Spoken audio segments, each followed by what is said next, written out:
Hello and welcome to Campus to Community, the Columbia Basin College News Magazine, to keep you informed of what's happening at CBC and how we might better serve you. Today we're going to get a preview of the Jazz Unlimited Festival coming up in April, bringing together more than 4,000 students from across the Northwest to perform and compete. We're also going to hear about our own CBC Freeform Jazz Choir from director Dave Cazier. But first, we're going to talk to our all-academic students for 2012-2013, Elizaberth Castro, and with us right now, Emily Kelly. Emily, Hi. welcome. Thank you. Thank you so much for having me. That's great to have you, and congratulations on your award. And tell us a little bit about your experience at CBC. CBC has been a real joy to attend. I transferred from Green River Community College in Auburn when I moved over here. My father got a job at PNNL. And it's been a great experience. The teachers have been great. The academics are wonderful. I've had the opportunity to join the Phi Theta Kappa. And I think my favorite thing about CBC is that it's just a learning environment, which is just so encouraging and really just helping everybody to be a better student in general, and also getting involved in the community, which is really encouraging. Fantastic. Now, you're a communications major. Where do you hope that'll lead you in the future? I'm hoping to become a photojournalist. That's been a dream of mine since I was very young. What I really want to do is to go abroad and do a photojournalism documentary of how people in other countries live, and be able to bring that back to the United States in order to show people what they really have so that they can appreciate it and maybe be able to reach out and help somebody when they hadn't really ever considered that idea before. So really wherever it takes me is fine with me, but I'm hoping to go to WSU in the fall, transfer there, and get my major in communications and journalism. Now, Emily is a 4.0 GPA, but besides your fantastic academics, you've been involved in other things outside the classroom, tutoring, choir, etc. I am the English tutor in the Writing Center, the student tutor there. It's a super enjoyable experience. It really helped me understand the language and actually be able to learn better myself by explaining it to other people.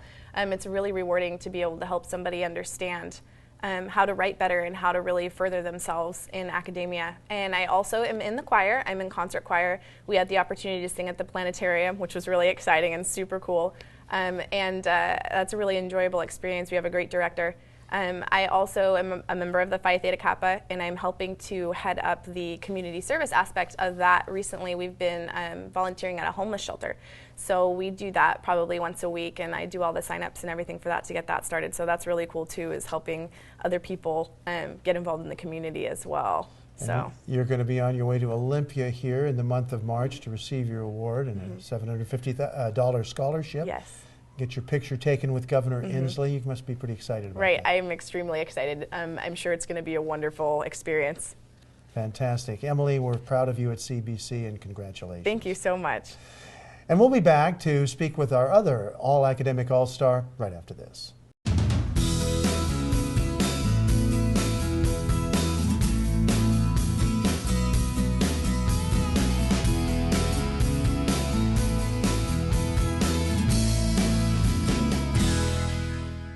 Looking for a career where you are needed, can travel, and earn an excellent wage?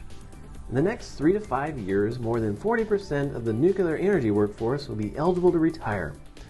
Columbia Basin College Nuclear Technology Program provides training to become radiation protection technicians, non-licensed operators, and instrument and control technicians.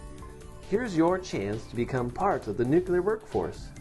Train today to power up your career.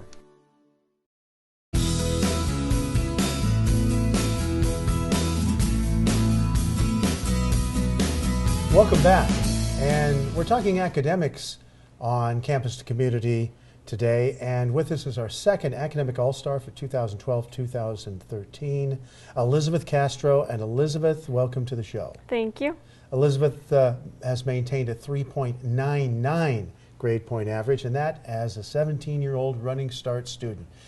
Tell us a little bit about being a student in Running Start, coming here actually as a high school student and taking college courses. What was that like? Yeah, I'm from the small town of Mesa, which is about 30 minutes away, and I'm from Connell High School, which is a very small high school.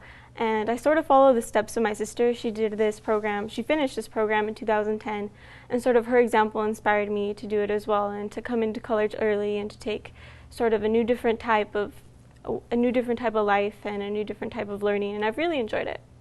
Fantastic. Now, to tell some people out there what they might expect coming in as like a 16 or 15-year-old, were you nervous amidst all the older students here?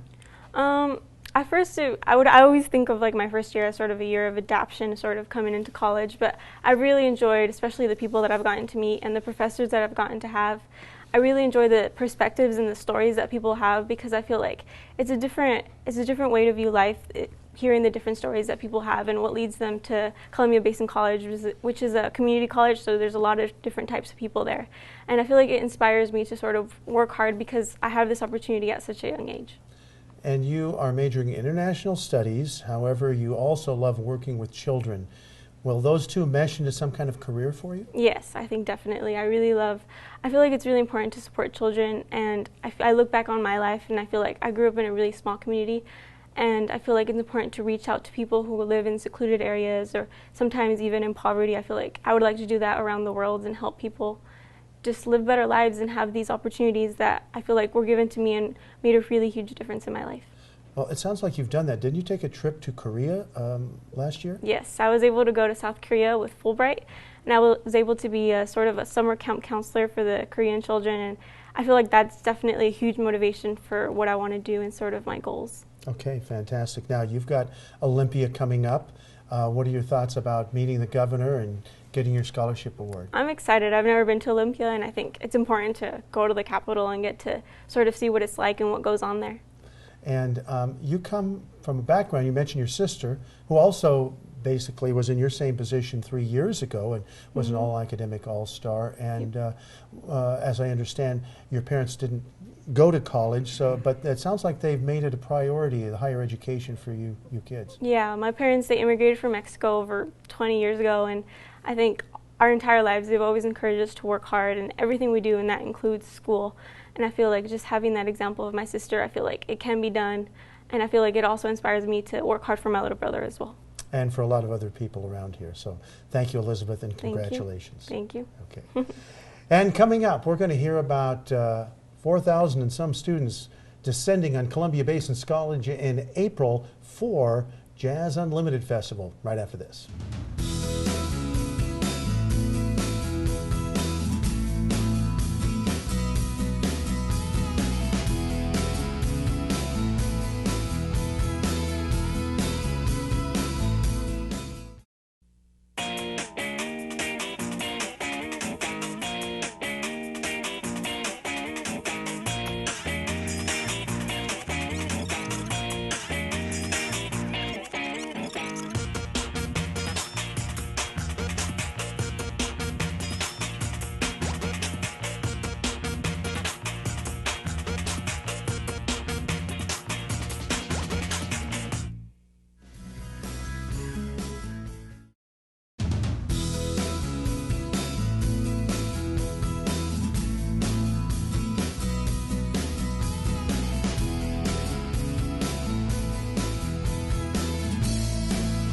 And welcome back. Coming up in April, we have the Jazz Unlimited Festival at Columbia Basin College, bringing together thousands of middle and high school performers, both vocal and instrumental. But we're going to talk first about CBC's own jazz choir. That is Freeform, and we're visiting with its director, Dave Cazier. Dave, welcome. Thank you, Frank. And the accolades just keep getting piled on Freeform. And tell us about the latest. You were invited to perform in Atlanta? We were invited to perform at the International Jazz Educators Conference. They held it in Atlanta this year. We submitted recordings last April to be in application for that opportunity. We were one of 5 jazz choirs internationally who were picked to go to this conference and demonstrate how it should be done. And it was quite an impressive event for us, something great for the students to work toward. We had a packed audience. We had very important people there who then raved about us the rest of the weekend. Even got a great email after the fact from an educator in Staffordshire, England, who said that his students were so impressed by what we did that it was pretty cool. The students were really excited about how they did at that performance. Fantastic. And that leads up to a concert you're having. It's called the CD release concert, Right. in which you will have a concert and be selling the CDs of your work. Right. Every year, Freeform records a CD, and as part of the Jazz Unlimited Festival, we open our weekend, the choir weekend, with our CD release concert, which is the first time the public can purchase that new CD that we make each year. And that is on? That is on April 18th. The concert will start at 7 p.m. there in the Arts Center Theater, and that will be free to the public.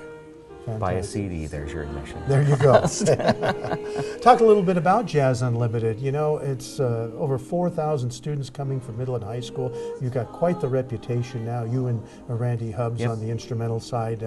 You know, why is it so popular among the schools? It's become quite one of the fantastic festivals in the Northwest, and last year we had some choirs come from California down in LA to come and be part of it. So it's quite the thing.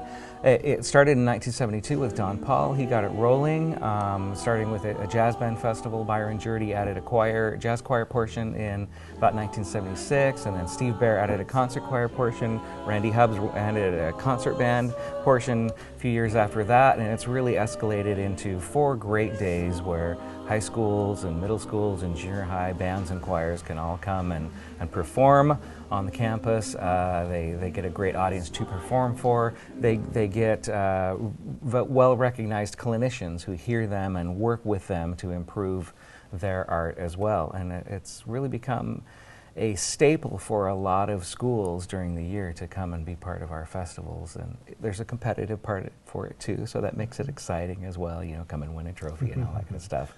But it's really an educationally sound experience for directors to bring their students to really get better. Well, it's a great source of pride, not just for Columbia Basin College, but for the entire community. So we thank you for that. And it's 41 this year. 41 years calculating. It's like 41 years old. That is April 12th and 13th and 19th and 20th. Yes. The jazz instrumentals are the first weekend, 12th and 13th, and the vocals for the second weekend. Yep. All right. Yep. Thanks very much for joining us. Thank you. And that's this week and this month for Campus to Community. Thank you. All right.